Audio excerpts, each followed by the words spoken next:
what is paper trading? Well, you know what I thought paper trading was, because I'll give this a little bit of a tip for you too. When you have an asset, there's different types of assets, and real estate would be considered, or real estate or anything that's a physical thing would be considered like a hard asset is what they call them. But then like stocks, bonds, and any of that kind of stuff, they call them paper assets. So there's real stuff that is an asset that generates income every month for you.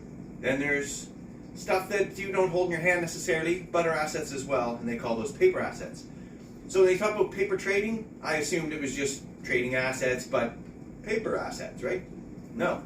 Paper trading is actually just pretend. There's no real money exchange, it's just practice. That's all it is. You're practicing with paper. Yeah, that's all it is. So, and if you have an account, inside the account, there's actually a place called a practice account. And usually they give you 100,000, 200,000 that you can actually practice with inside your own trading account long before you ever use any real money. And that way there you can apply and use your skills or strategies, whatever, and do it right inside the account. So there's that as well. For me personally, when I first started investing, I kind of wanted the reassurance that what this guy was saying was really going to happen. And I didn't have any money, so what else could I do? Well, I could paper trade. That's right. So what I did was I took, pretending that I had $1,000 to start out with, and he had chosen, or he picked a couple stocks. So I said, okay, Microsoft, I think was one of them. Facebook was another one, and then Apple was another one. And what I did was I divided that $1,000 up on paper into these 3 different stocks, and over the course of 1 year,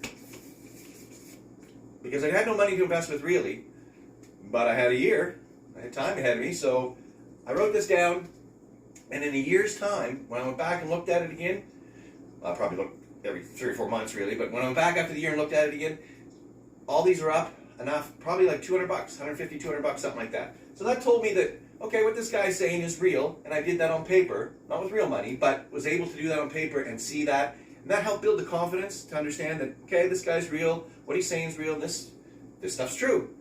So that was the first thing. Now, later on, you start learning different skills, and you want to learn different things. Here, I'll get this side. You learn different strategies. Not that there's a lot, but covered call writing, that was the first strategy. You want to do, long before I had any money to do any covered calls with, is I started practicing. Just start writing it down and working that out. And what it is, it gives you a chance to take that strategy that you're using and learning and do it on paper first to see that it works, to build that confidence before you'd ever think about investing yourself. It's a great way to learn without putting any money out. You can't really do that with other investments. So that was with the covered calls, and then later on with volatility trading, just did a little bit of practicing here as well. Just a way to be able to practice and learn, take the skills and strategies that you're learning, and to be able to see them work long before you use any money. It's a great way to learn, and a great way to stay motivated, and a really great way to build confidence in what you're doing when it comes to investing. So thanks for checking this out, and that's paper trading. It's just pretend trading, where you're using fake money, pretend money, and but you're using real paper, fresh from the woods. Okay, take care. There you go, paper trading.